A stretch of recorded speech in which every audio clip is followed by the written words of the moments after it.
قلبی اعضاء سے ہوتی ہے، آنکھ ہے، کان اور باطنی گناہوں کو چھوڑو۔ ہم لوگ جتنے بھی اعمال کرتے ہیں وہ تین اعضاء سے تعلق رکھتے ہیں۔ بعض اعمال وہ ہیں جن کو اعمال 1353. بہت ہیں، آپ کے سامنے آئیں گے تو آپ کو سمجھ میں آئے گا کہ دل بھی عمل کرتا ہے، دل عمل کرتا ہے، اچھے کام ہے، دل عمل کرتا ہے، اچھے کام بھی کرتا ہے، کام بھی کرتا ہے، خراب کام بھی کرتا ہے، اس لیے دل سے خراب کام بھی کرتا ہے، اس لیے دل سے جو کام ہوتے ہیں اس کو اعمال القلب ہوتے ہیں، دل سے ہونے والے اعمال۔ اعمال کی دوسری قسم جو ہے ہماری زبان سے، جس کو قول بھی کہا جاتا ہے، ان کا نام ہے اعمال اللسان۔ زبان کو عربی میں لسان ہے، اعمال اللسان، دل کو قلب کہتے ہیں، تو اعمال القلب دوسرے اعمال جو ہم کرتے ہیں زبان سے کرتے ہیں، اچھے بھی کرتے ہیں، برے بھی کرتے ہیں، اس کو کہتے ہیں اعمال اللسان۔ تیسرے ہم جو کام کرتے ہیں وہ ہمارے ہاتھ، پیر، آنکھ، ناک، زبان جو ظاہری اعضاء ہیں ان سے کرتے ہیں، ان کو عربی میں جوارح کہتے ہیں۔ اس لیے ان سے سرزد ہونے والے اچھے یا برے اعمال کو اعمال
تینوں قسم کے اعمال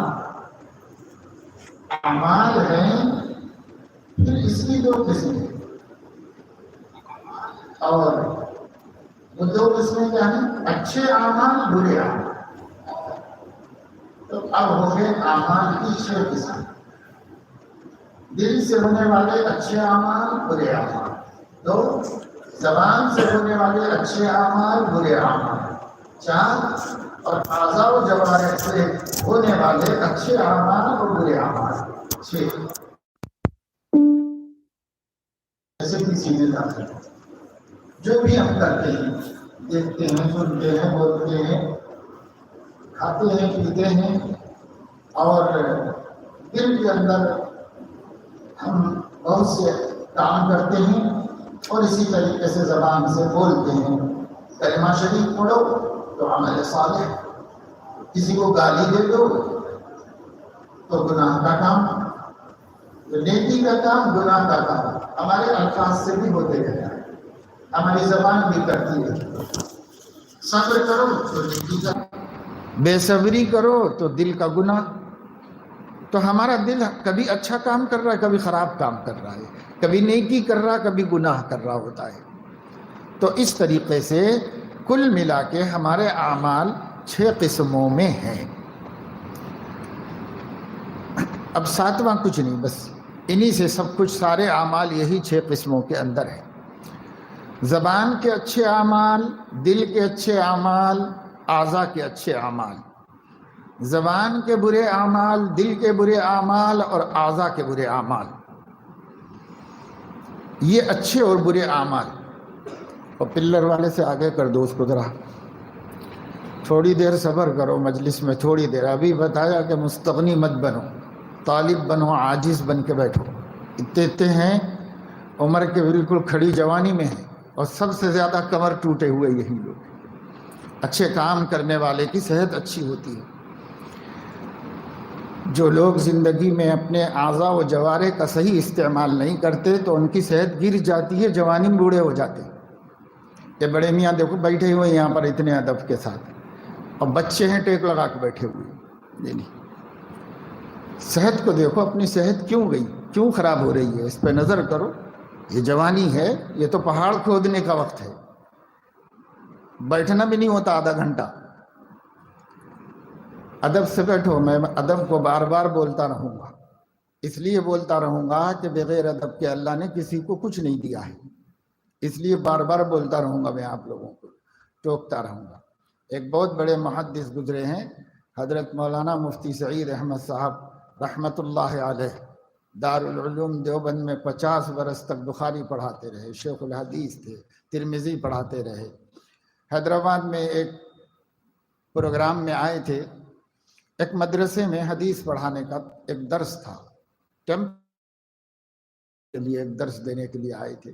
بخاری شریف کا آغاز ہو رہا تھا، تو تقریباً 1 گھنٹہ حضرت کا درس ہوا، 1 گھنٹے سے بھی کم۔ میں بھی اس میں شریک تھا۔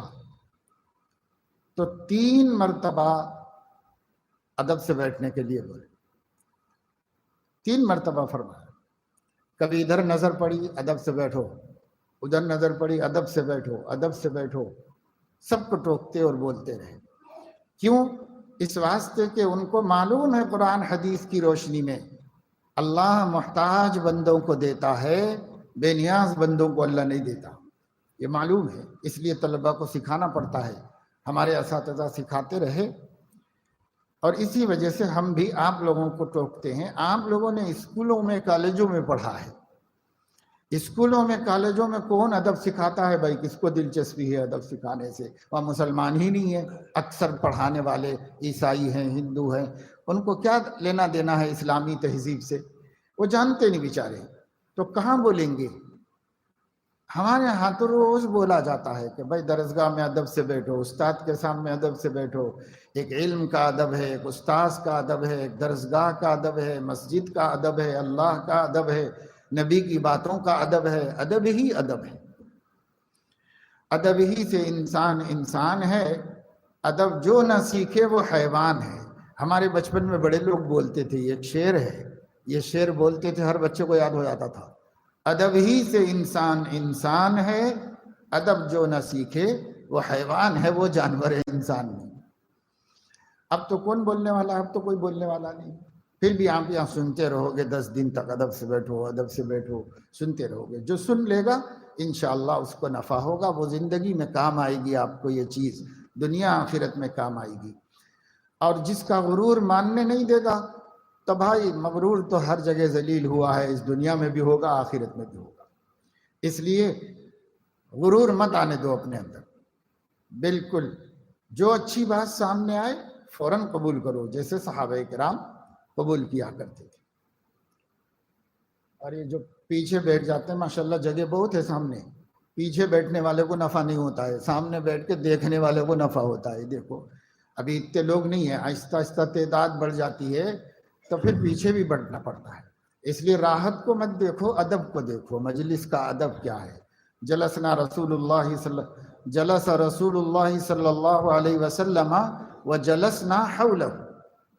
بعض لوگوں کا نفس بڑی ہوشیاری سے کام چوری کراتا ہے، بعض لوگوں کا نفس بڑی چالاکی کے ساتھ وہی بے ادبی سکھاتا ہے. اس وجہ سے مولانا اتنے بڑے عالم دین ہیں، ناگپور میں مدینۃ العلوم میں حدیث پڑھاتے ہیں، فقہ پڑھاتے ہیں. کل سے دیکھ رہا ہوں کہ سامنے آ کے بیٹھتے ہیں. کیوں بھائی؟ کچھ سیکھنے کے لیے آئے ہیں. خود بڑے عالم ہیں لیکن پھر بھی کچھ سیکھنے کے لیے آئے ہیں. تو جن کو نفس دھوکہ دیتا ہے، بھائی نفس کے دھوکے سے ہوشیار رہو. کہنا ماننا عزت ہے بڑوں کا، اور کہنا نہیں ماننا کوئی شان نہیں ہے. ہم سمجھتے ہیں کہ ہماری شان ہے، یہ کوئی شان نہیں. اس لیے جب تک ضرورت نہیں ہے پیچھے نہیں بیٹھو، سب سامنے بیٹھو، اور سامنے بیٹھ کر کے غور سے، توجہ سے، دھیان سے باتوں کو سنو. تو یہ بات میں بتا رہا تھا کہ انسان سے جو اعمال صادر ہوتے ہیں وہ اعمال سب ملا کے 6 قسم کے اعمال ہیں. زبان سے ہونے والے اچھے اعمال، دل سے ہونے والے اچھے اعمال، اور اعضاء و جوارح سے ہونے والے اچھے اعمال. 3 یہ ہو گئے.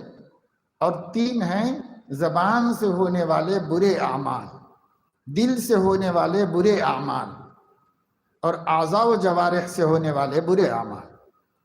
یہ ملا کے 6 اعمال ہیں. یہ 6 عمل ہی ہم کرتے ہیں، اس میں سے کوئی ایک کرتے ہیں. ہم جب بھی کچھ کرتے ہیں تو اسی میں سے کچھ ایک کرتے ہیں. اب ہمارے اعمال کا کیا قصہ ہے؟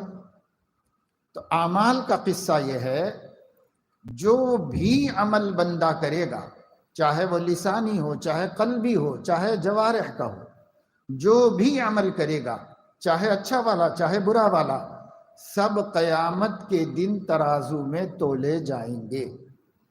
سب قیامت کے دن ترازو میں تولے جائیں گے.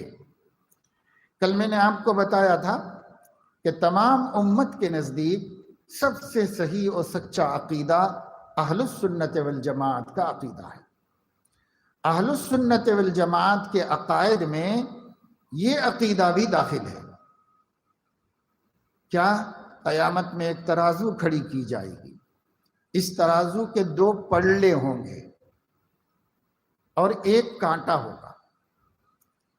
کفتین و لسان، 2 پلڑے ہوں گے، ایک کانٹا ہوگا. کانٹا مطلب وہ جو ادھر ادھر جھکنا بتاتا ہے ترازو کا، وہ کانٹا.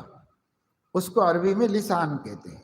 یہ جو ہمارے منہ میں زبان ہے اس کو بھی لسان کہتے ہیں. اور جو ترازو کا کانٹا ہوتا ہے اس کو بھی لسان کہتے ہیں عربی میں.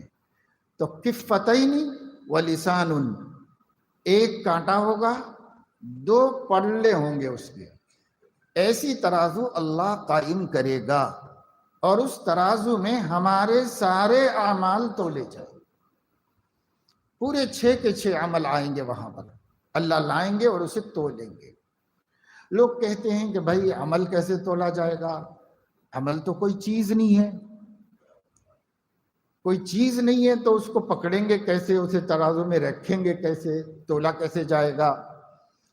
اس پر حدیث کے شارحین نے بہت گفتگو کی ہے، پہلے زمانے سے لے کر کے ہر زمانے کے اندر. بعض حضرات نے یہ فرمایا ہے کہ اعمال کو، صحابہ میں سے بھی بعض صحابہ کا خیال تھا کہ اعمال کو اللہ قیامت میں جسم دے دیں گے. جو عمل اس وقت میں عرض ہے وہ جسم بن جائے گا، اسے اللہ جسم دے دیں گے اور وہ اجسام کو لا کر تولا جائے گا. بعض صحابہ یہ فرماتے تھے کہ جو اعمال ہیں وہ عمل چونکہ فرشتے لکھ رہے ہیں، اور ایک بھی عمل فرشتوں سے چوکتا نہیں ہے، وہ سب لکھتے ہیں. 24 گھنٹے ہمارے ساتھ ہیں. کرامن کاتبین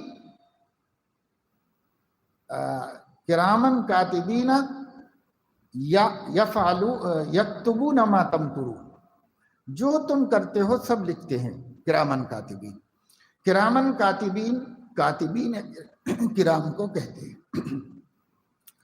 عربی میں بسا اوقات صفت کو مقدم کر دیتے ہیں، اس لیے اس کو کرامن کاتبین جو کہا جاتا ہے، اس کے معنی ہے کاتبین کرام، لکھنے والے معزز فرشتے۔ ہر فرشتہ معزز ہے۔ اللہ نے ہر بندے کے ساتھ 4 فرشتوں کو رکھا ہے جن کا کام صرف ہمارے عمل لکھنا ہے، صرف ہمارے عمل لکھنا ہے۔ ان میں سے 2 کا کام ہمارے برے اعمال لکھنا ہے اور 2 کا کام ہمارے نیک اعمال لکھنا ہے۔ نیکیاں لکھنے والا الگ سیدھے کندھے پر موجود ہے، میرے کندھے پر بھی، آپ کے کندھے پر بھی، ہر فرد بشر کے کندھے پر موجود ہے نیکی لکھنے والا فرشتہ۔ بدی لکھنے والا بائیں کندھے پر موجود ہے۔ یہ دونوں صبح کی نماز سے لے کے مغرب کی نماز تک اپنا کام کرتے ہیں۔ پھر 2 آ جاتے ہیں نئے والے، وہ مغرب سے لے کے فجر کی نماز تک اپنے کام پہ لگے رہتے ہیں۔ اس طرح ہر بندے کے اعمال نوٹ کرنے کے لیے 4 فرشتے ہیں اور 12 گھنٹے کی ان کی باری ہے۔ اپنی باری پوری کرتے ہیں اور وہ چلے جاتے ہیں، وہ آ کر اپنا کام شروع کر دیتے ہیں۔ فجر کی نماز میں 4 موجود رہتے ہیں، مغرب کی نماز میں 4 موجود رہتے ہیں، اور اس کے بعد چلے جاتے ہیں، نماز پڑھ کے چلے جاتے ہیں، نئے والے اپنا کام شروع کرتے ہیں۔ ہمارا ہر عمل لکھا جا رہا ہے۔ ام یحسبون انا لا نسمع سرهم ونجواهم بلا ورسلنا لدیہم یکتبون۔ اللہ قرآن میں فرما رہے ہیں، کیا لوگ یہ سمجھ رہے ہیں کہ ہم ان کے بھیدوں سے واقف نہیں، ان کے چھپ کر کی جانے والی باتوں سے ہم واقف نہیں، کاموں سے ہم واقف نہیں؟ ہمارا واقف ہونا تو ہماری شان ہے، ہمارے فرشتے ان کے پاس رہ کر لکھ رہے ہیں۔ لدیہم یکتبون، قریب میں رہ کر لکھ رہے ہیں فرشتے۔ تو فرشتے لکھ رہے ہیں، سب عمل ہمارے لکھے جا رہے ہیں۔ تو بعض صحابہ نے فرمایا عمل تولنے کا مطلب ہے صحف اعمال تولے جائیں گے، یعنی جس میں نیکیاں لکھی گئی، یہ سب بکس لے جا کے رکھے ہوئے جمع ہو رہے ہیں، سب ہماری زندگی کے روز کا روز اللہ کے ہاں ذخیرہ ہو رہا ہے، اور برے عمل بھی۔ تو قیامت میں یہ نیک اعمال والے صحیفے ایک پلڑے میں رکھ دیے جائیں گے اور یہ برے اعمال والے صحیفے ایک پلڑے میں رکھ کے تولے جائیں گے۔ تو اعمال تولنے کا یا تو یہ مطلب ہے کہ عمل کو اللہ جسم بنا کر عمل ہی لا کے رکھ دے گا اس کے اندر، اور اللہ کو ایسا کرنے پہ قدرت حاصل ہے، کوئی تعجب کی بات نہیں۔ یا یہ کہ جن صحیفوں میں اعمال لکھے گئے ہیں یہ پیپرز لا کے رکھ دیے جائیں گے اس کے اندر، انہی کو تول لیا جائے گا، اچھے ہوں گے تو اچھے میں، برے برے میں رکھ کے تولے جائیں گے۔ اور متاخرین مطلب وہ علماء جو بعد کے زمانے کے ہیں، وہ علماء یہ کہتے ہیں آج کے دور کے شراح حدیث کہ بھائی اب تو یہ سب مسائل بھی نہیں ہے، اس واسطے کہ آج دنیا نے ایسی ٹیکنالوجی بنا لی ہے جس سے آراز کو بھی تولا جاتا ہے۔ جیسے ہوا کا کوئی جسم نہیں ہے لیکن ہوا کا پریشر بتایا جاتا ہے، اتنی پریشر سے ہوا بنگال سے چلی ہے اور اتنے گھنٹوں کے بعد پہنچے گی تلنگانہ میں، اور اتنا نقصان ہوگا، اتنا فائدہ ہوگا، پریشر اس کا یہ ہے، اس کی رفتار یہ ہے، پہلے بتا دیا جاتا ہے۔ تو ہوا جسم نہیں ہے لیکن ہوا کو تولا جاتا ہے۔ اسی طریقے سے زلزلہ ہے، زلزلہ بھونچال ہے، اس کا کوئی جسم نہیں ہے، وہ گیس ہے جو سمندر کے نیچے اور زمین کے نیچے جب انگڑائی لیتی ہے اور نکلنے کے لیے تڑپتی ہے تب وہ سب تہس نہس کر کے رکھ دیتی ہے۔ تو اس کا کوئی جسم تو نہیں ہے۔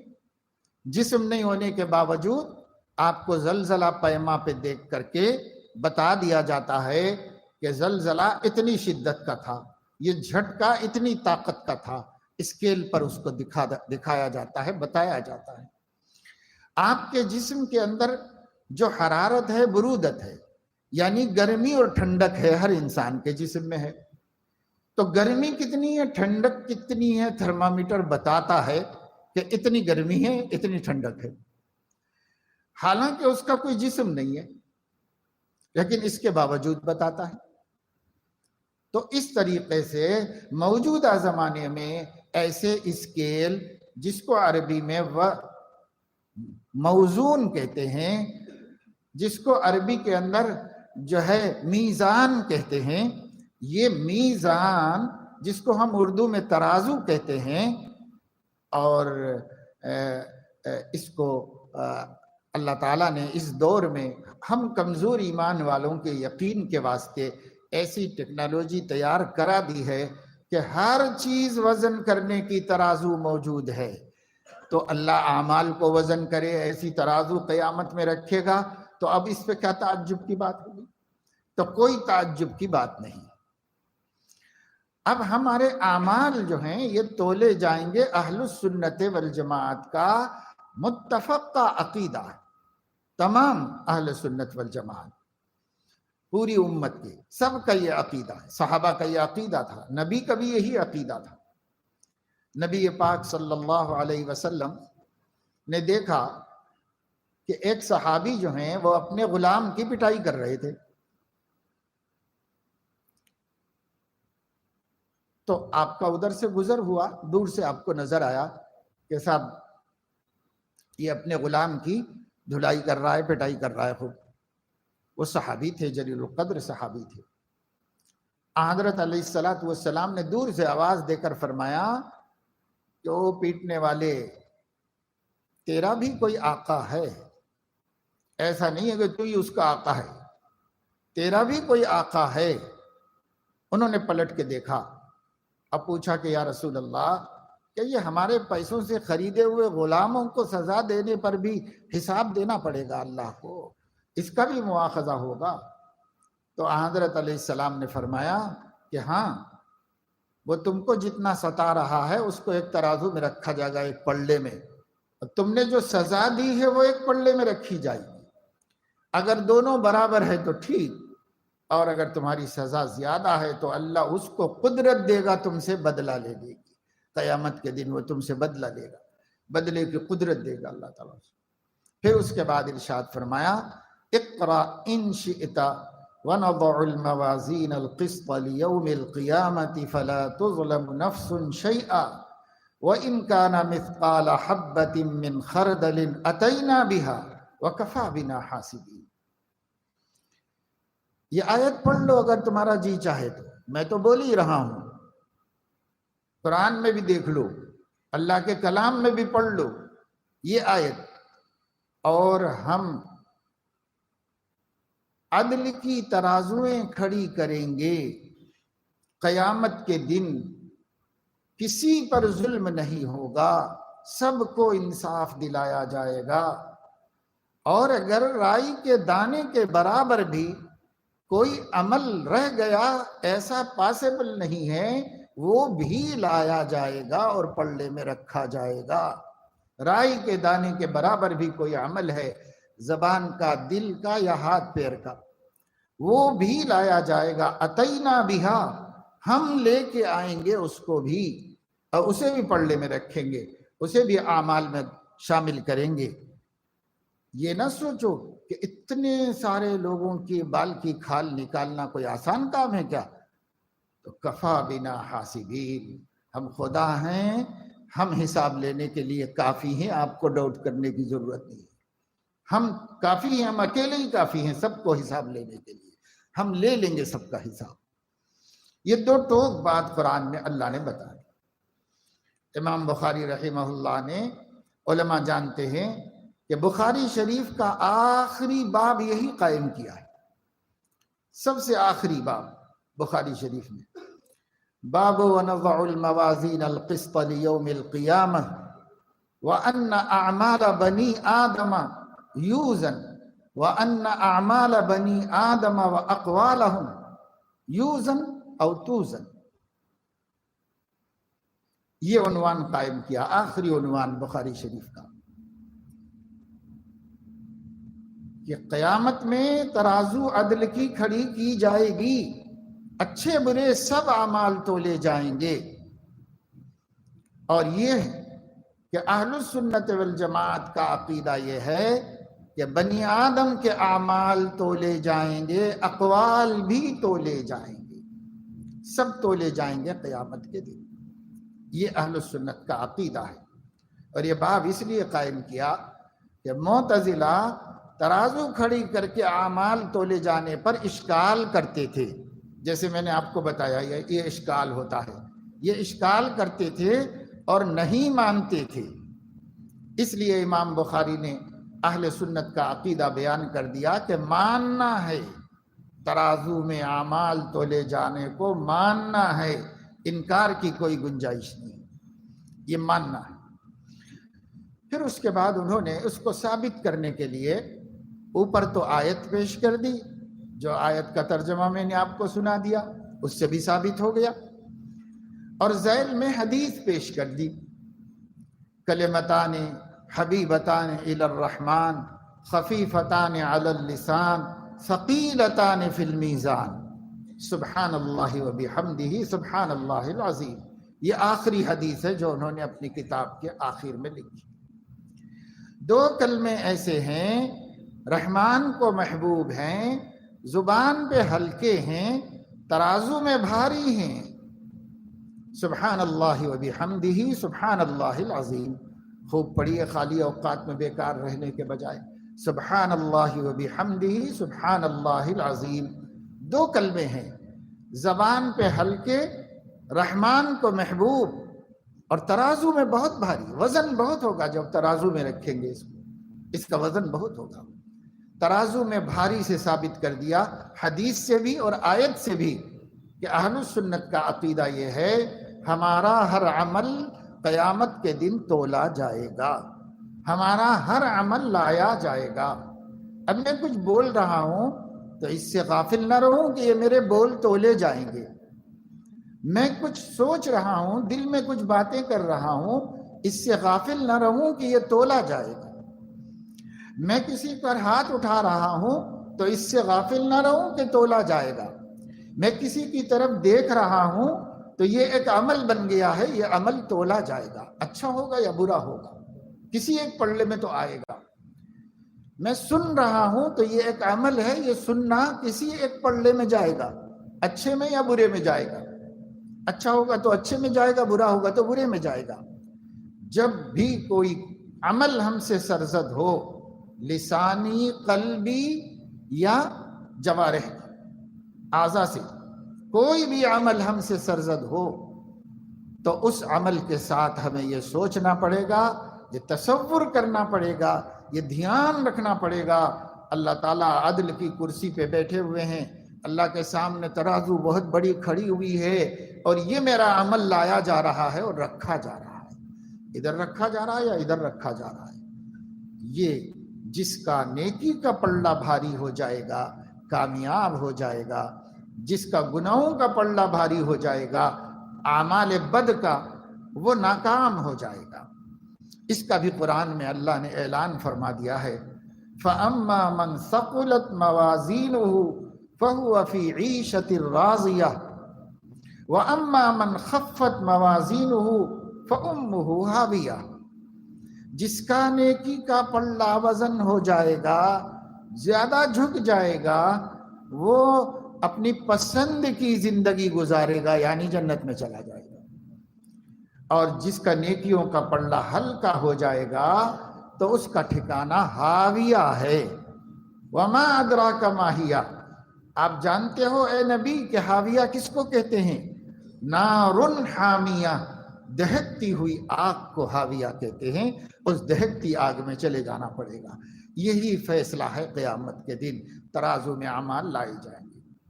جب آپ اس عقیدے کو مضبوط کریں گے، اس پر اپنا یقین بنائیں گے، تو آپ اپنے ہر عمل کے ساتھ یہ بھی طے کر لیں گے کہ یہ عمل میرا اس پلڑے میں جائے گا کہ اس پلڑے میں جائے گا۔ یہ بھی آپ کو فوراً سمجھ میں آ جائے گا، کیونکہ آپ کو معلوم ہے کہ کون سا عمل نیک ہے، کون سا عمل برا ہے۔ آپ تو جانتے ہیں، ہر مومن اچھے برے کو جانتا ہی ہے۔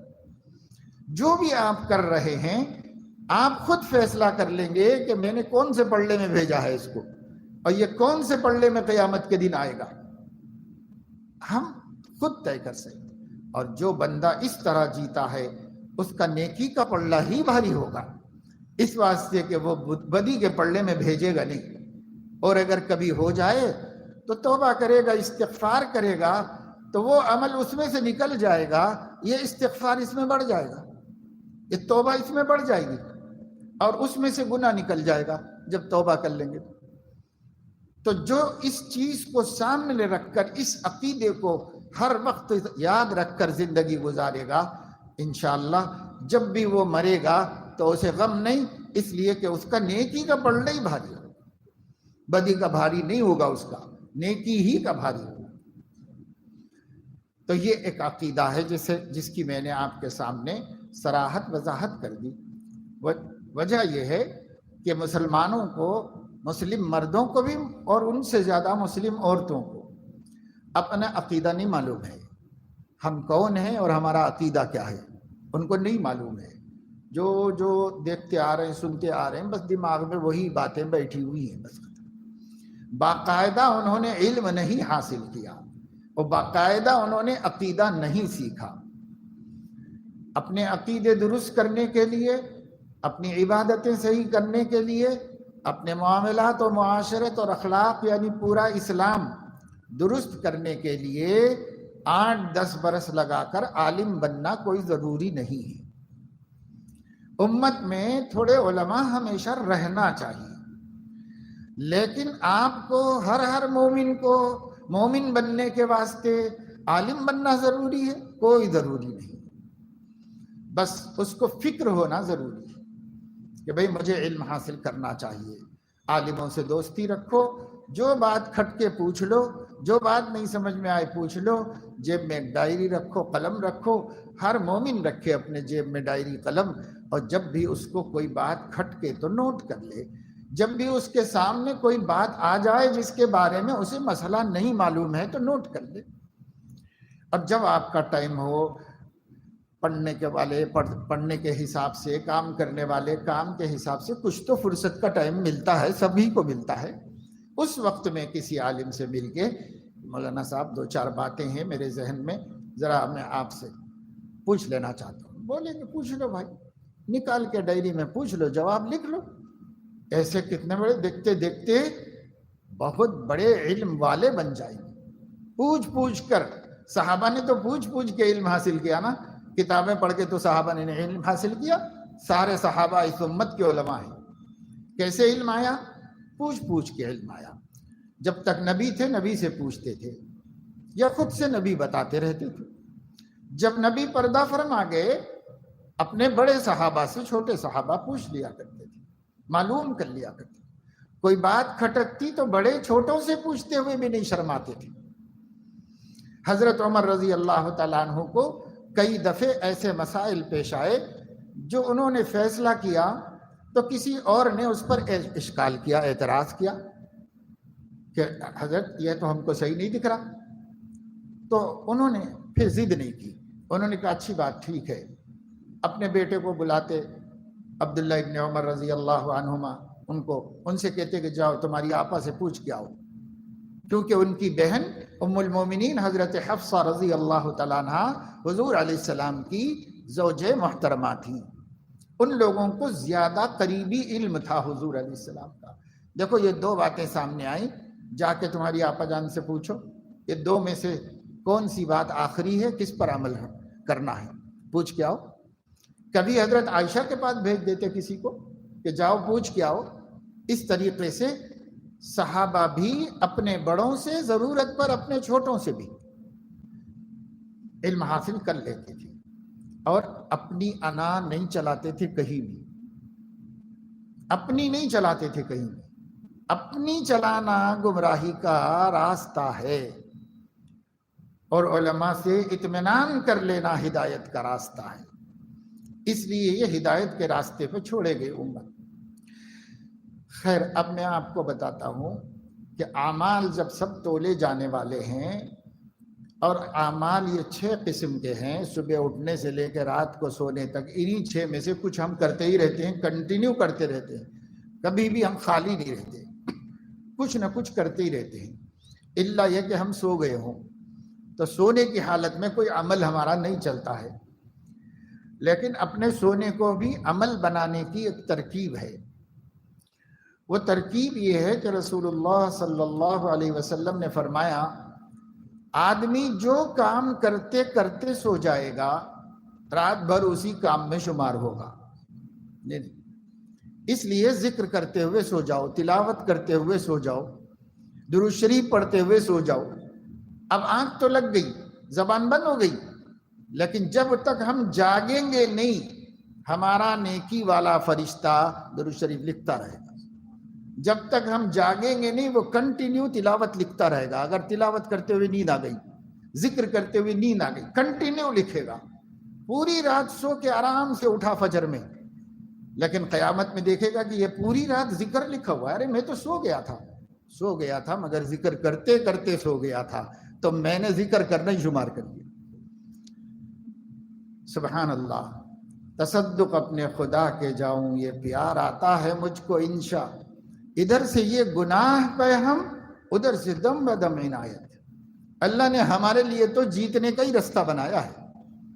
یہ ہماری بد نصیبی ہے کہ جان بوجھ کے ناکام ہونے کے رستے پہ جا رہے ہیں، جان بوجھ کے جہنم کی طرف جا رہے ہیں، ورنہ اللہ پاک نے تو ہمارے جنتی بننے کا ہی رستہ بنا دیا۔ عمل سے زندگی بنتی ہے، جنت بھی جہنم بھی، یہ عمل سے بنتی ہے، خود سے نہیں بن جاتی۔ عمل سے زندگی بنتی ہے، جنت بھی جہنم بھی، یہ خاکی اپنی فطرت میں نہ نوری ہے نہ ناری۔ ہم پیدائشی طور پر جہنمی بھی نہیں، جنتی بھی نہیں، ہم بالکل درمیان میں ہیں، نیوٹرل ہیں۔ اب ہم ہی ادھر جھکیں گے ادھر جھکیں گے، ہم ہی ہمارا عمل بنائے گا ہم کو۔ اس لیے میرے عزیزوں، پیاروں اور بہنوں، جو یہاں موجود ہیں اور جو آن لائن استفادہ کر رہے ہیں، اس عقیدے کو مضبوط کرو۔ جو لوگ بھی نیک بنے ہیں، قیامت میں حساب دینے کے عقیدے کی وجہ سے بنے، اور جو لوگ بھی برے ہوئے ہیں، یہ عقیدہ مضبوط نہیں ہونے کی وجہ سے برائی کی طرف چلے گئے، جہنم میں چلے گئے۔ اس لیے اس عقیدے کو مضبوط کر دو۔ یہ بات میں نے تمہید کے طور پر آپ کو بتائی تاکہ یہ عقیدہ پہلے صحیح ہو جائے، ہم خود ہی اچھے کام شروع کر دیں گے، ہم خود ہی جائزہ لیتے رہیں گے، اچھا کیا میں نے یا برا کیا، اچھا کیا یا برا کیا، ہم خود ہی جائزہ لیتے رہیں گے۔ جو جائزہ لے گا وہ ناکام نہیں ہوگا، جو بے فکر اور غافل ہوگا وہ ناکام ہو جائے گا۔ اس لیے اس عقیدے کو محفوظ کرو، مضبوط کرو۔ اب اس کے بعد سنو کہ جو ہم اعمال کرتے ہیں ان میں اچھے بھی ہیں برے بھی ہیں، اور 3 اعضاء سے ہمارے اعمال کا صدور ہوتا ہے، 3 طرح کے اعضاء سے، تو 3 قسم کے اعمال ہمارے بن گئے۔ علماء نے اس پر محنت کی ہے کہ آدمی اپنی تربیت ایسی کر لے کہ اس کا دل بھی اچھے کام غالب ہوں، برے کام نہ کرے، اس کی زبان بھی اچھی باتیں بولے، بری باتیں نہ بولے، اور ان کے اعضاء و جوارح بھی اچھے کام کریں، برے کام نہ کریں۔ اس کی مشق کرنے کا نام اللہ کے راستے میں مجاہدہ کرنا ہے۔ ایک ہے اللہ کے راستے میں جہاد کرنا، اور ایک ہے اللہ کی راہ میں مجاہدہ کرنا۔ قرآن میں دونوں باتیں موجود ہیں۔ جہاں جہاد کی بات ہوگی وہاں قرآن جہاد نہیں کہتا، قتال کہتا ہے۔ الا تقاتلون قوما نکثوا ایمانهم قاتلوا فی سبیل اللہ اذن للذین یقاتلون بانہم ظلموا۔ جہاں بھی جہاد کی بات ہوگی قرآن قتال کا لفظ استعمال کرے گا، اور کبھی کبھی جہاد کا لفظ بھی استعمال کرتا ہے۔ اور دوسرے معنی ہے جہاد کے مجاہدہ کرنا، اللہ کے دین پر چلنے کے لیے مشکلات کو برداشت کرنا۔ جیسے والذین جاہدوا فینا لنہدینہم سبلنا، یہاں تمام مفسرین نے جہاد ترجمہ نہیں کیا، قتال ترجمہ نہیں کیا، یہاں سب نے دین پر جمنے، گناہوں سے بچنے کے واسطے تکلیف اٹھانا، یہ اس کا ترجمہ کیا۔ اسی طرح جگہ جگہ قرآن میں اس معنی میں لفظ جہاد آیا ہے، اس معنی کے اندر۔ کیوں؟ اس واسطے کہ اصل جہاد تو یہی ہے، اور وہ جو قتال والا جہاد ہے وہ ٹیمپروری ہے، ضرورت پڑتی ہے تو کیا جاتا ہے، ہر وقت نہیں رہتا وہ عمل، اس عمل کی ضرورت پڑتی ہے تو کیا جاتا ہے، اور وہ عمل اسلام میں قیامت تک باقی ہے، ختم کبھی نہیں ہوگا۔ کتنا ہی لوگ اس کی برائی بیان کریں اور کتنا ہی لوگ اس کے نام لینے سے ہم کو ڈرائیں، لیکن ہمارا عقیدہ یہ ہے الحج والجہاد ماضیان الی یوم القیامہ۔ ہمارے آقا نے فرمایا صلی اللہ علیہ وسلم، حج اور جہاد دونوں قیامت تک امیر کی عمارت میں چلتے رہیں گے، اسے کوئی منسوخ نہیں کر سکتا، اس لیے وہ ہمارے دین کا حصہ ہے۔ اب جو کچھ بدنام کیا جا رہا وہ شرارت ہے، بدماشی ہے، اور کچھ نہیں۔ ان کو بھی معلوم ہے کہ اسلام میں جس چیز کو جہاد کہا جاتا ہے وہ انسانی سماج کی وہ ضرورت ہے جو دنیا کے کسی مذہب کے اندر مفقود نہیں ہے، ہر مذہب میں موجود ہے، ہر مذہب میں موجود ہے۔ ہمارے ملک کی اکثریت ہندو قوم کی جتنی مذہبی کتابیں ہیں سب میں مذہبی جگہوں کا تذکرہ موجود ہے۔ مہا بھارت میں کیا ہے؟ مذہبی جگہوں کا تذکرہ ہے۔ تو انسانی بنیادوں کے اوپر جہاد کا ایک ضروری عمل ہونا ہر انسان کی عقل ایکسپٹ کرتی ہے، کمپلسری ہے، ضروری ہے، لیکن جہاد کا نام پر فساد کرنا، اس کو نہ تو اسلام پسند کرتا ہے، نہ تو کوئی دنیا میں کوئی بھی سمجھدار آدمی پسند کرتا ہے، اسلام بھی نہیں پسند کرتا۔ اور یہ بات بھی میں آپ لوگوں کو بتا دوں کہ اس وقت جہاد کے نام سے دنیا میں جتنے فساد ہو رہے ہیں اور اس کو لے کر سوشل میڈیا پر اسلام اور مسلمانوں کو جو بدنام کیا جا رہا ہے، وہ ساری کی ساری تنظیمیں یورپ اور امریکہ کی بنائی ہوئی ہیں، مسلمانوں کی بنائی ہوئی نہیں۔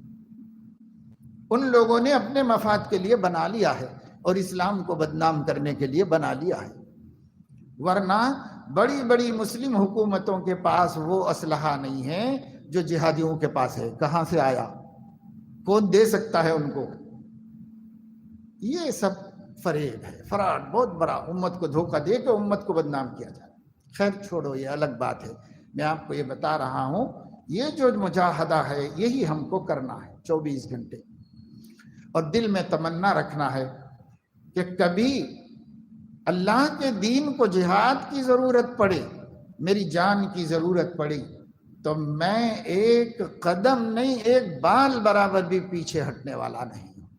دل میں اس کا جذبہ رکھنا، جس کے دل میں راہ خدا میں شہادت کا جذبہ نہیں، اس کا ایمان مشکوک ہے، غیر معتبر ہے۔ اس لیے جذبہ تو اپنے دل میں رکھنا ہے، اور کام کیا کرنا ہے؟ کام جیسے علماء بتائیں ویسے کرنا ہے۔ فی الحال ہمیں اس کا کوئی چانس نہیں ہے، فی الحال ہمیں مجاہدہ کر کے اپنے کو دیندار بنانا ہے، اپنے کو اللہ کے دین پہ جمانا ہے۔ وہ جو جہاد ہوتا تھا اور ہوگا ضرورت پر جب بھی، اور جہاں بھی ہو رہا ہو اسلامی جہاد، اس کا بھی مقصد دین اسلام کو قائم کرنا ہے۔ اگر وہی قائم نہیں ہو رہا ہو تو کیا فائدہ ہے؟ کوئی فائدہ نہیں۔ اس کا بھی یہی مقصد ہے کہ اللہ کا دین زندگیوں میں آ جائے، اللہ کا دین زندگیوں میں آ جائے، یہ اصل مقصد ہے۔ تو اپنے تمام اعمال کو کرتے وقت میں اس کا دھیان خیال رکھیے کہ ہمارے عمل ہم ترازو میں ڈال رہے ہیں، اس کا دھیان خیال رکھیے۔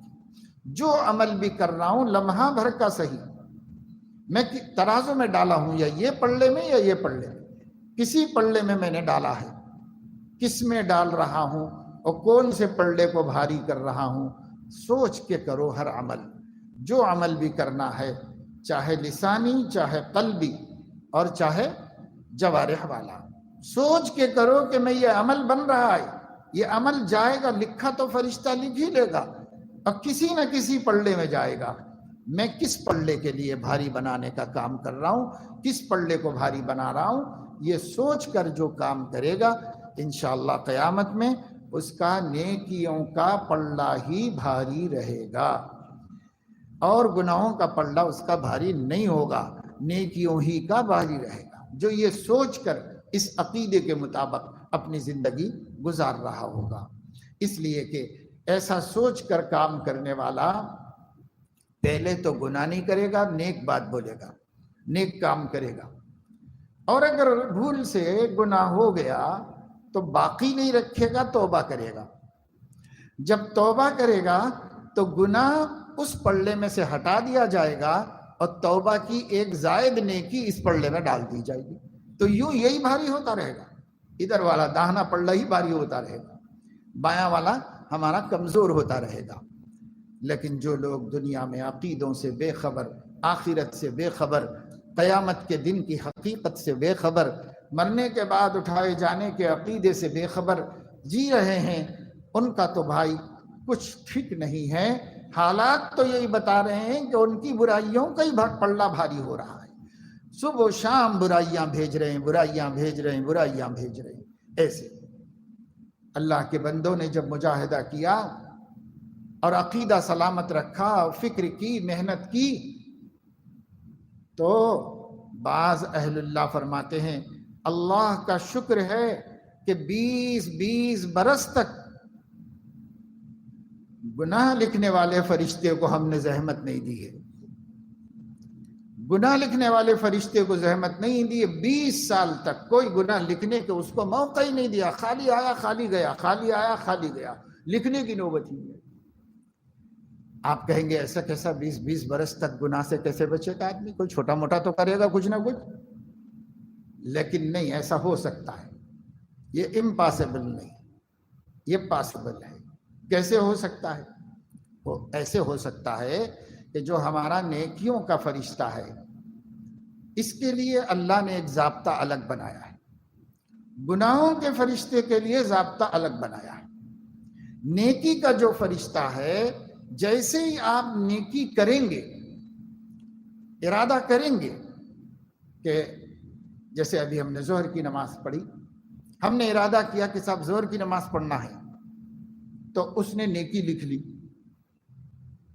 اور جب ہم نے پڑھ لی تو اس نے 10 نیکیاں لکھ لی۔ یہ اس کا طریقہ ہے ہمارے اعمال لکھنے کا۔ اب گناہ کا ہم نے ارادہ کیا تو گناہ والے فرشتے کو محض ارادے پر گناہ لکھنے کی اجازت نہیں ہے۔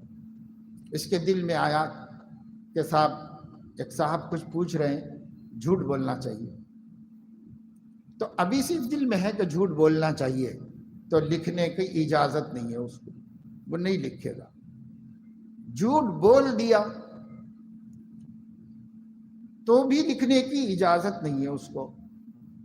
وہ نیکی والے فرشتے سے پوچھتا ہے کہ لکھ لوں، تو وہ کہتا ہے اتنی جلدی کیا ہے بھائی، ہو سکتا ہے کہ توبہ کر لے گا، توبہ کرے گا تو لکھنا پھر مٹانا سب کیا ضرورت ہے، ٹھہرو انتظار کرو، توبہ کر سکتا ہے وہ، توبہ کا انتظار کیا جائے گا۔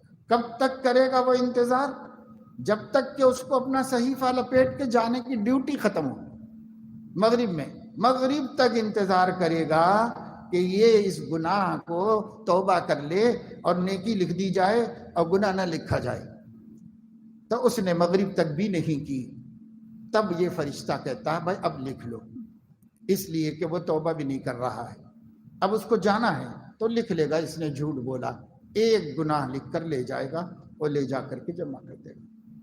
تو دیکھیے، اگر آدمی دھیان کے ساتھ زندگی گزارے، کوئی غلط کام ہو جائے، اسی دن اور اسی رات میں توبہ کر لے، تو لکھا ہی نہیں جائے گا نا، فرشتہ خالی رہے گا، لکھے گا ہی نہیں، اس کو نوبت ہی نہیں آئے گی لکھنے کی۔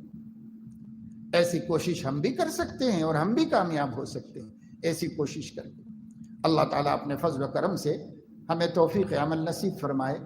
آج میں نے آپ کے سامنے ایک بنیادی اور تمہیدی بات بتا دی عقیدے کو واضح کرنے کے، تاکہ آگے جو ہم کو بتانا ہے تو اس سلسلے میں پھر آپ کو ان باتوں کا فائدہ ہو. یہ عقیدہ صحیح ہوگا تو پھر آگے جو ہم بیان کرنے جا رہے ہیں کہ اچھے اعمال کیا ہیں، برے اعمال کیا ہیں، اس کو جو ہم بولنے جا رہے ہیں تو اس کا فائدہ جبھی ہوگا جبکہ یہ عقیدہ ہمارا درست ہوگا. تو یہ میزان کا عقیدہ، قیامت میں ترازو کھڑی کی جائے گی، ہر عمل کوئی ذرے کے برابر بھی چھوڑا نہیں جائے گا، سب لایا جائے گا، سب تولا جائے گا، اور اسی پر ہمارا فیصلہ ہو جائے گا. نیکیوں کا پلڑا جھک گیا تو جنت اور اس کی نعمتیں، اور بدی کا پلڑا جھک گیا تو جہنم اور اس کے عذابات. تو اس وجہ سے اعمال کتنے اہم ہیں اور اعمال پر نظر رکھنا کتنا ضروری ہے یہ میں نے آپ کو بتایا. اس کا اگر ہم نے استحضار رکھا، ہماری زندگی انشاءاللہ 70-80% تو بس اسی عقیدے کے استحضار سے سیدھے راستے پہ آ جائے گی ہماری زندگی. تھوڑی بہت کمیاں رہیں گی وہ اور دوسرے ذریعوں سے ہو جائے گی، لیکن اکثر حصہ ہماری زندگی کی سلامتی کا اس عقیدے کے ساتھ خود بخود صحیح ہو جائے گا، اور ہمارے اعمال اچھے بڑھ جائیں گے، برے گھٹ جائیں گے، خود بخود گھٹ جائیں گے. اس لیے اس کو دھیان میں رکھیے. اور آپ لوگ جو عقیدہ اہل سنت والجماعت کا میں نے بتایا ہے اچھی طرح آپ لوگ سمجھ گئے تو ہاتھ اٹھائیے. تقریباً لوگوں کو سمجھ میں آ گیا ہے انشاءاللہ. اب یہ کام دے گا. اب اسے یاد رکھیے، علم کا حق آپ کو بتایا جا رہا ہے روزانہ، غور سے سننا تو یہ تو کر لیا، چپ رہنا یہ بھی کر لیا آپ نے، اب یاد رکھنا یہ بھی کریں اور عمل بھی شروع کر دیں اس کے اوپر انشاءاللہ. پھر یہاں سے جب جائیں گے اپنے ساتھیوں کو، اپنے گھر والوں کو، اپنے بہنوں کو، اپنی ماؤں کو یہ عقیدہ سمجھا کے اچھی طرح ان کو بھی بتا دیجیے، تاکہ 5واں حق بھی اس کا ادا ہو جائے اور ہم دوسرے کو پہنچانے والے بن جائیں. بس اس کے بعد اعمال ہیں کچھ ضروری بتانے کے، وہ انشاءاللہ تعالی اس مجلس میں آگے بتائے جاتے رہیں گے. یہ تو ہو گئی مجلس مکمل. ایک آدھ بات اور آپ لوگوں کو بتا دینا ہے جو اس سے ہٹ کے ہے مجلس سے، وہ یہ ہے کہ جو لوگ مسجد میں آتے ہیں نماز سے پہلے، نماز کے انتظار میں صفوں میں بیٹھنا پڑتا ہے، تو بعض لوگ خالی بیٹھے ہوئے ہیں، قرآن مجید نہیں پڑھ رہے ہیں. قرآن مجید کیوں نہیں پڑھ رہے ہیں؟ تو شاید ان کے ذہن میں یہ ہے کہ پیٹھ کے پیچھے قرآن لے کے کیسے بیٹھیں. تو یہ مسئلہ بتانا چاہ رہا ہوں کہ جب نماز کے انتظار میں ہم صفوں میں ہوں تو پھر کسی کی پیٹھ کے پیچھے قرآن لے کے بیٹھنا بے ادبی شمار نہیں ہوتا ہے. اس لیے وہ ادب ہی میں داخل ہے، بے ادبی نہیں ہے. ہاں نماز کا وقت نہیں ہے، صفے بنانے کی مجبوری نہیں ہے، تو ہمارا سینہ ہمارے پیٹھ سے بہتر ہے، قرآن سامنے ہونا چاہیے، پیچھے نہیں ہونا چاہیے. یہ ادب کے خلاف ہے. ادب کا معاملہ ایسا ہے کہ ہر علاقے میں جس چیز کو ادب سمجھا جاتا ہے وہ ادب ہے. نہیں بعض لوگوں نے دیکھا ہوگا حرم شریف وغیرہ میں عمرے کے لیے، حج کے لیے جانا ہوتا ہے، یا نوکری کے لیے بعض لوگ رہ کے آئے ہیں، تو وہ دیکھتے ہیں کہ صاحب وہ عرب لوگوں کو تو کچھ بھی ادب کرتے ہوئے دکھائی نہیں دیتا. تو ایک تو یہ ہے کہ ان کے علماء بھی بے ادبی نہیں کرتے ہیں. یہ عوام الناس ہیں، جیسے ہمارے ہاں جہالت ہے وہاں بھی بے حساب جہالت ہے، اس لیے عوام الناس اس طرح کرتے ہیں. دوسری چیز یہ ہے کہ ان کے عرف کے اندر پیر کعبے کی طرف کر کے بیٹھنا سینے کو کعبے کی طرف کرنے کا سبب ہے، اس لیے وہ لوگ سینہ کعبے کی طرف رکھنے کے واسطے جب تھک جاتے ہیں تو پیر ایسے سامنے لمبے کر لیتے ہیں. ہمارے ہاں بھی اگر نماز میں کوئی شخص رکوع سجدہ نہیں کر سکتا تو سامنے پیر کر کے بیٹھ سکتا ہے قبلے کی طرف. اور کوئی آدمی مرنے لگتا ہے تو اس کے پیر قبلے کی طرف کر دینے کا حکم ہے، تاکہ اس کا چہرہ مواجہ اللہ کی طرف ہو جائے، قبلے کی طرف ہو جائے. اس لیے تو ضرورت پر اجازت ہے، بے ضرورت بے ادبی ہے. اس وجہ سے یہ تو ٹھیک ہے، مگر یہ کہ جب صفوں میں ہو تب تو بلا تکلف کسی کے بھی پیچھے بیٹھ کر آپ قرآن مجید ہاتھ میں لے کر پڑھ سکتے ہیں. قرآن بہت ضرورت بقدر موجود ہے مسجد میں، قرآن مجید پڑھنا چاہیے، قرآن مجید کو دیکھنا چاہیے. قرآن کے حروف اور نقوش میں بھی نور ہے، اس کو دیکھو گے تو آنکھوں سے دل میں نور اترے گا. اس لیے قرآن مجید کو دیکھ کے پڑھنا چاہیے. حافظوں کو بھی چاہیے کہ نماز میں تو زبانی پڑھے، لیکن جب پڑھنے بیٹھیں تو قرآن مجید میں دیکھ کر کے پڑھے، کیونکہ دیکھنے کا بھی ایک عبادت ہے اور وہ بھی ثواب ہے، کیونکہ یہ کلام ربانی ہے، معمولی دولت نہیں ہے، معمولی چیز نہیں ہے قرآن مجید. اس لیے اس کی طرف دیکھ کے پڑھنے کا اہتمام کیجیے. پیچھے لا کے رکھ لیجیے، وہاں بھی جگہ ہے، جگہ جگہ اسٹینڈ بنے ہوئے ہیں، ہر جگہ قرآن مجید تھوڑے تھوڑے رکھ کر ہر صف والے جو انتظار کا وقت ہے تلاوت میں گزاریے. قرآن مجید پڑھیے، ایک حرف پر 10 نیکی ملے گی. وہاں حدیثیں بھی لکھ کے لگا دی میں نے، نیچے بھی اوپر بھی، کہ حضور علیہ السلام نے فرمایا ایک ایک حرف پر 10 نیکیاں ملیں. اس لیے ہر جگہ آپ کو تنبیہ کی گئی ہے، بیکار باتوں کے بجائے ذکر اللہ کیجیے، بیکار باتوں کے بجائے درود شریف پڑھیے. من صلی علی واحدۃ صلی اللہ علیہ عشرا، جو ایک دفعہ میرے اوپر درود پڑھے گا اللہ 10 دفعہ اس کے اوپر رحمت اتارے. درود شریف پڑھنا اپنے اوپر رحمتوں کی بارش کر لینا ہے، اللہ کی رحمت کی سچی خبر ہے نبی کی. اس لیے درود شریف پڑھیے جب موقع ملے. سبحان اللہ، الحمدللہ، لا الہ الا اللہ، اللہ اکبر، لا حول ولا قوة الا باللہ، سبحان اللہ وبحمدہ، سبحان اللہ العظیم. ہر وہ کلمہ جس سے اللہ کی تعریف بیان ہوتی ہے اس کلمے کو ذکر کہتے ہیں. اللہ کا ذکر کرو، کثرت سے کرو. اسی طرح قرآن مجید پڑھو. اور چوتھا عمل یہ ہے کہ بیکار باتوں کے بجائے استغفار کرو، توبہ کرو. حضرت نوح علیہ السلام عاجز ہونے کے بعد جب اللہ کے سامنے شکایت کیے ہیں تو یہی شکایت کی ہیں، فَقُلْتُ اسْتَغْفِرُوا رَبَّكُمْ. فَقُلْتُ، میں نے اپنی قوم سے کہا، خوب کہا اپنی قوم سے، استغفروا ربکم، اپنے پروردگار سے استغفار کرتے رہو، مغفرت طلب کرتے رہو، معافی مانگتے رہو. انہو کان غفارا، اللہ بہت بخشنے والا مہربان ہے. یرسل السماء علیکم مدرارا، آسمانوں سے خوب بارش برسائے گا تمہاری ضرورت کے بقدر. وَيُمْدِدْكُمْ بِأَمْوَالٍ وَبَنِينَ، اور تمہیں مال اور اولاد سے تمہاری مدد کرے گا. اللہ تعالیٰ کی تعریف کرو. وَيَجْعَلْ لَكُمْ جَنَّاتٍ وَيَجْعَلْ لَكُمْ أَنْهَارًا، تمہارے باغات کو پھلدار کرے گا، تمہاری نہروں کو بہا کر ہر جگہ پانی اویلیبل کرے گا، ہر جگہ تمہاری ضرورت پوری کرے گا.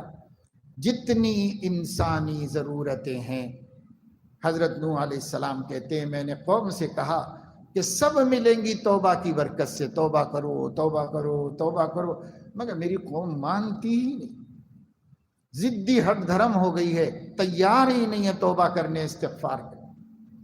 اے اللہ اب اس قوم کو 2 ٹوک فیصلہ کر کے سزا دے کے عبرت بنا دیجیے.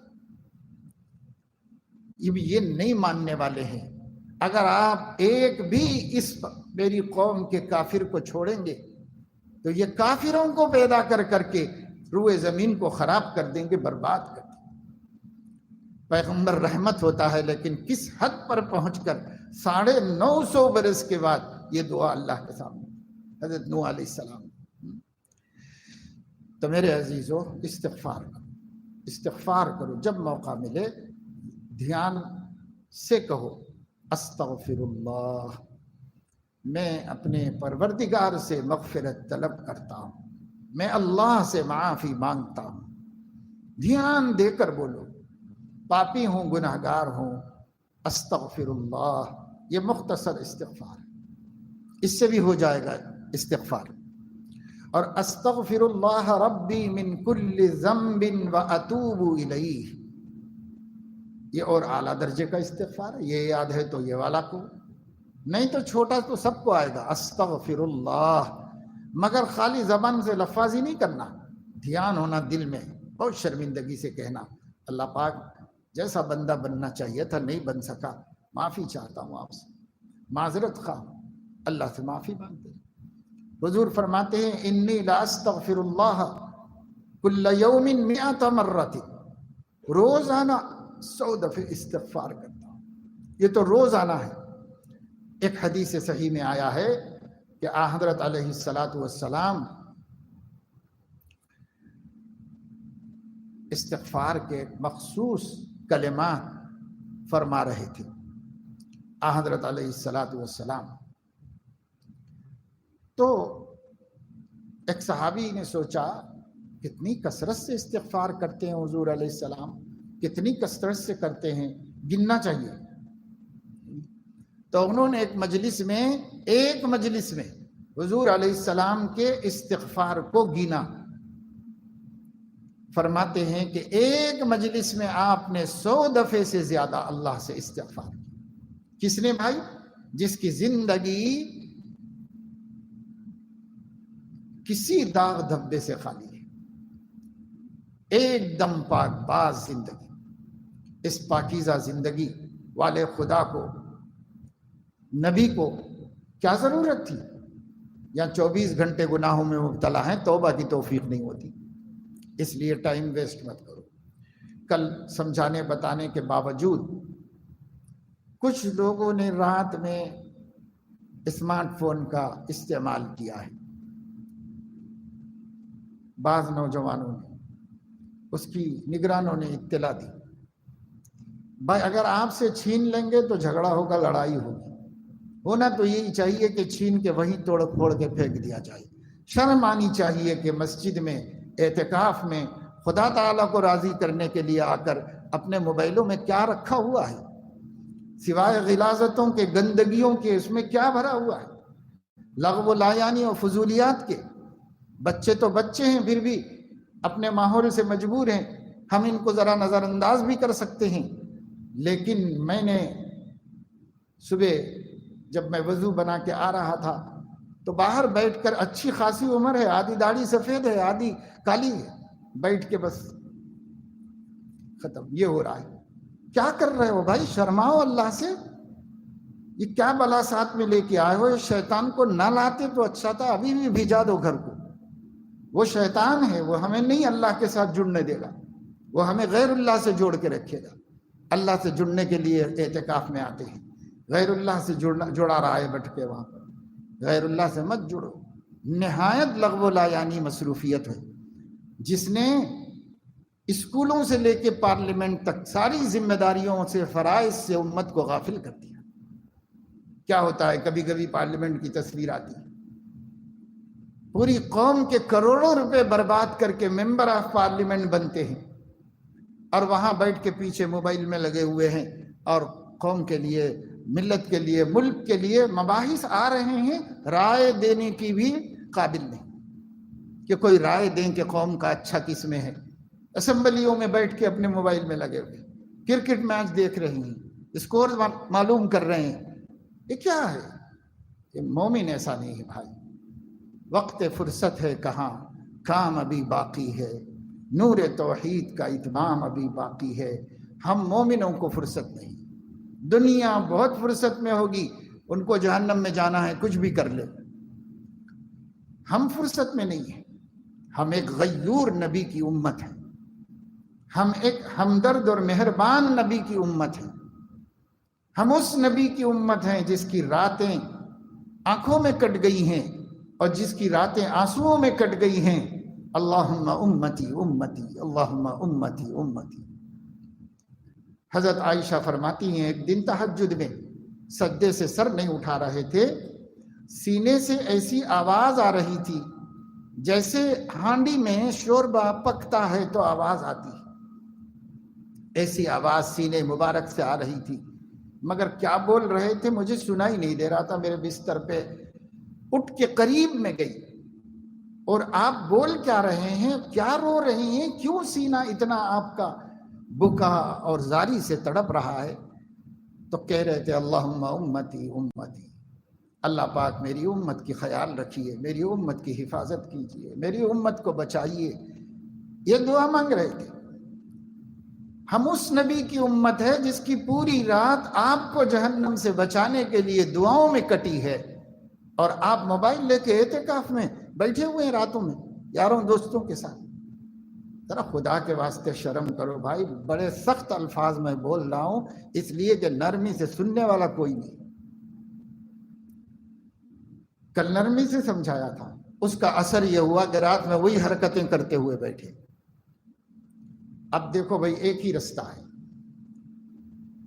کیمرے تو مسجد میں لگے ہوئے ہیں، ہم راتوں میں نگراں کو بٹھا کر کے دکھاتے رہیں گے اور جا کے وہیں جاؤ، وہیں چھینو، وہیں چھین کے پھینک دو لے جا کر کے، یہ کہیں گے۔ قرآن شریف بھی مت پڑھو، یا قرآن رکھے ہوئے ہیں یہ لے کے پڑھو، کیونکہ ایک بہانے سے ایک کام ہوتا ہے، ایک بہانے سے ایک کام ہوتا ہے۔ اس لیے قرآن مجید لے کے صحیفے میں پڑھو، اور اکابر علماء فرماتے ہیں صحیفے میں پڑھنے کی برکت ہی کچھ اور ہے۔ شیخ الاسلام مولانا تقی عثمانی دامت برکاتہم کا پوری دنیا میں پیغام پہنچا کہ پڑھو، قرآن میں جائز ہے موبائل میں پڑھنا، لیکن قرآن میں پڑھو، اس کی برکت ہی دوسری، اس لیے اس کے اندر پڑھو۔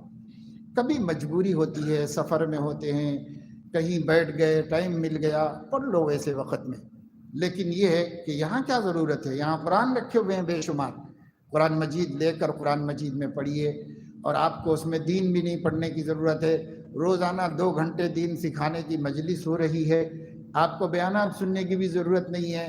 ظہر کے بعد ایک بیان ہو رہا ہے، عشاء کے بعد ایک بیان ہو رہا ہے، عصر کے بعد خلفائے راشدین کی سیرت کا تذکرہ ہوگا، عشرہ مبشرہ 10 دن میں 10 صحابہ، خواص صحابہ، جنتی صحابہ کا تذکرہ، تو سب ہو رہا ہے۔ اب فون کی ضرورت آپ کو نہیں ہے، اس لیے اپنے پاس رکھنا ہے تو باہر نہیں دکھنا چاہیے وہ، اور گھر بھیج دینا ہے، یہ اعلیٰ درجے کی چیز ہے کہ گھر بھیج دیجئے، یا نہیں تو نگراں کے پاس یہاں رکھا دیجئے، دفتر میں محفوظ ہو جائے گا، اور جب آپ جانے لگیں گے آپ کے نام کے ساتھ رکھا ہوگا لاکر میں، آپ لے کے جا سکتے ہیں، یا گھر بھیج دیجئے۔ لیکن استعمال کرتے ہوئے ہم نہیں دیکھیں گے، بالخصوص نوجوانوں کو، اس واسطے کہ آپ اپنے نفس پہ قابو نہیں رکھ سکتے۔ حضرت عائشہ سے بخاری میں حدیث ہے کہ آپ نے فرمایا، کسی نے پوچھا کہ رسول اللہ صلی اللہ علیہ وسلم روزے کی حالت میں کیا بیوی کو بوسہ دیتے تھے؟ مسئلہ پوچھا کسی نے، حضرت عائشہ نے فرمایا کہ ہاں، حالت صوم میں آپ کبھی بوسہ بھی دے دیتے تھے اپنی بیوی کو، لیکن فوراً حضرت عائشہ نے فرمایا تم میں سے کون ہے جو اپنے نفس پر نبی کی طرح قابو رکھ سکتا ہے، لہذا تم لوگ ایسی جرأتیں مت کرو، بات آگے بڑھ جائے گی اور بہت بڑے گناہ میں مبتلا ہو جاؤ گے، اس لیے تم مت کرو کہ نبی نے کیا تھا، اس لیے کہ جن کو رتبے ہیں سوا، ان کو سوا مشکل ہے، وہ بڑے لوگ ہیں، وہ نبیوں کے نبی ہیں، ان کے مقام اور ہیں۔ تو حضور علیہ السلام، ہم موبائل کے بارے میں بھی ہم محفوظ نہیں، یعنی کتنے فون آتے ہیں، دیکھو میرا بھی موبائل رہتا، دنیا بھر سے لوگ دعا کے لیے ہی فون کرتے ہیں یا مسئلہ دریافت کرتے ہیں، اور تو ہمارا کوئی لین دین ہے نہ کسی سے کچھ معاملہ ہے، جس کے بھی فون آتے ہیں دین کے حوالے سے ہی آتے ہیں اور رکھے ہوتے ہیں، 1-2 مرتبہ دیکھ کر ضروری فون کا جواب دیتا ہوں، اور نہیں تو چلو چھوڑو، اپنے کام میں لگے رہو، اپنے کام میں مشغول رہو، اس کے اندر لگے رہتے ہیں۔ تو بھائی احتیاط سب کو کرنے کی ضرورت ہے، آپ لوگوں کو زیادہ ضرورت ہے، ایسا مت کرو، یا سو جانا، سونا ہر گناہ سے حفاظت ہے، یا پھر جاگنا تو عبادت کرنا، بس گروپ نہیں بنانا، مل کے نہیں بیٹھنا، باتیں نہیں کرنا، کچھ نہیں کرنا۔ اب کرنا پڑے گا نگرانی، وجہ اس کی یہی ہے، آپ لوگ بھی سوچتے ہوں گے کہ بھئی یہ کیا مصیبت ہے، لیکن ہے، اگر ہے برداشت تو رہو، فائدہ ہوگا، اور اگر نہیں برداشت ہے تو مسئلہ بتا دیتا ہوں کہ سنت اعتکاف بھی چھوڑ کے چلے جا سکتے ہیں، ایک دن رمضان کے بعد روزہ رکھ کر مسجد میں اعتکاف کر لینا پڑے گا۔ سنت اعتکاف توڑنے کا کفارہ یہ ہے کہ ایک دن روزہ رکھ کر 24 گھنٹے کا اعتکاف کسی بھی مسجد میں کرنا ہوگا۔ اس لیے نہیں سدھر رہا، نہیں سمجھ میں آ رہا تو ماحول مت خراب کرو، ایک کو دیکھ کے دوسرا، دوسرے کو دیکھ کے تیسرا، ورنہ جو بیچارے نئے آتے ہیں ان کو بتایا جاتا ہے تو مان لیتے ہیں کہ بھئی ایسا ہی ہوگا، یہاں کا نظام قبول کر لیتے ہیں، پرانے والے شروع کرتے ہیں، پرانے والوں کو دیکھ کے نئے والے بگڑتے ہیں، اس طریقے سے ماحول آہستہ آہستہ 2 تاریخ، 3 تاریخ، 4 تاریخ دھیرے دھیرے خراب کرتے ہیں۔ اور ایک صاحب فون لے کے پورے صحن میں ٹہل رہے تھے، جب میں صبح وضو بنا کے آ رہا تھا پورے صحن میں فون 2-3 مرتبہ آواز بھی دیا، وہ صاحب اندر جاؤ اندر جاؤ، وہ سننے کو ہی نہیں ہے، اپنے فون لے کے ٹہل کے باتیں کر رہے تھے۔ ارے بھائی باہر جانا، وہ سیڑھیاں اترنے کے بعد اعتکاف باقی نہیں رہتا، صرف وہ ضرورت سے جا سکتے ہیں آپ، شرعی ضرورت سے، اور کسی ضرورت سے باہر جاؤ گے اعتکاف خود بخود ختم ہو جائے گا۔ اعتکاف ہے کھیل تماشا تھوڑی ہے بھائی، آپ کا دین ہے، اللہ کا دین ہے، اللہ کا دین ہے۔ تمہارا من نہیں مانتا تو کون اعتکاف بیٹھنے کے لیے زبردستی لایا ہے تم کو یہاں پر؟ کس نے بٹھایا ہے لا کر؟ اللہ کا دین ہے، اللہ کے دین پہ چلنا ہے۔ اس لیے باہر جاتے ہیں، وہاں جا کے بیٹھ رہے ہیں، اوپر تعلیم کے حلقے چل رہے ہیں، وہاں وضو خانے کی سیٹوں پہ بیٹھے ہوئے ہیں باتیں کرتے ہوئے۔ یہ کہاں سے آ گئے بھائی؟ کیا سمجھ کے آئے، کیا سوچ کے آئے اعتکاف؟ تو یہ بات نہیں چلنے والی ہے، آپ کی دال گلنے والی نہیں ہے۔ نہیں مانوں گے تو ایک کچھ نہ کچھ تو فیصلہ کرنا ہی پڑے گا۔ ہمارا ٹائم ویسٹ مت کرو، ہمارا کام خراب مت کرو، ہم آپ کے خیر خواہ ہیں، آپ کی بھلائی چاہتے ہیں، اور یہ سسٹم آپ کی بھلائی کے لیے بنایا ہوا ہے۔ 60 آدمی، میں نے کل آپ کو بتایا، 60 آدمی کام کر رہے ہیں کہ آپ اعتکاف اچھا گزار لیں، آرام سے اعتکاف آپ کا ہو جائے، اس کے لیے کام کر رہے ہیں۔ یہ سب کیوں کر رہے بھائی؟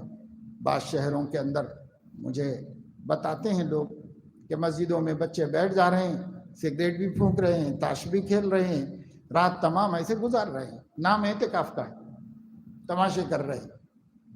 اور اسی وجہ سے ہم نے یہاں پر سخت پہرا رکھا ہوا ہے کہ جو بھی آئے وہ اپنا بھلا لے کے جائے، یہاں سے اللہ کو منا کے ہی جائے، فائدہ کر کے جائے اپنا، زبردستی صحیح بھائی، لیکن آخری دن تم شکریہ ادا کرو گے۔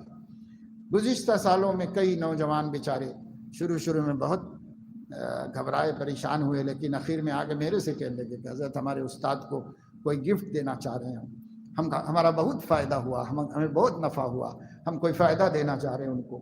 ایسے خوش ہو، صبر کرو گے تو پھل ملے گا، صبر کا پھل میٹھا ہے۔ لیکن یہ ضد مت کرو، ضد ہٹ دھرمی مت کرو، نہیں استعمال کرو، نہیں استعمال۔ ہاں گھر میں کوئی ضروری رابطہ رکھنا ضروری ہے تو ایک آدھ مرتبہ خیر خیریت پوچھ سکتے ہیں، 2 منٹ لگتے، 1 منٹ لگتا ہے، اور وہ بھی کیا ہے 10 دن، ان کو کیا مصیبت ہے جب اتنے سیف محفوظ جگہ پہ رہ کر آپ زندگی گزار۔ ان لوگوں کو کیا پریشانی، کیا دودھ پیتے بچے آئے ہیں کیا اعتکاف کرنے کے لیے، جس کی ماں کو ٹینشن پریشانی ہو رہی ہے؟ یہ سب جوان ہیں، ویسے خالی پھر کے اماں بابا کو پریشان کرتے رہتے ہیں، اس وقت کچھ نہیں سمجھ میں آتا، اب یاد آ رہے اماں مسجد میں اعتکاف کے اندر۔ یعنی بیٹھو، سکون سے بیٹھو، آرام کے ساتھ رہو۔ یہ نمازوں کی پابندی، وقت پر حاضر ہو جانا، پہلی صفوں میں نماز پڑھنے کا اہتمام کرنا، بار بار نکل کے پیچھے نہیں جانا تراویح میں سے، یہ سب باتیں میں نے آپ لوگوں کو بتا دی ہیں۔ عمل کرو، نفع ہوگا۔ اللہ تعالیٰ مجھے آپ کو سب کو توفیق عمل نصیب فرمائے۔ اب سے لے کر اذان ہونے تک یہ وقت آپ کا ہے، آرام کرو، آرام کرنا چاہو آرام کر لو، پڑھنا چاہو پڑھ لو، لیکن پھر محفل مت جماؤ، جا کے لیٹ جاؤ تاکہ رات میں نشاط رہے اور رات میں عبادت ہم کر سکیں، اس لیے آرام کر لو۔ سبحانک اللہم و بحمدک اشہد ان لا الہ الا انت استغفرک و اتوب الیک۔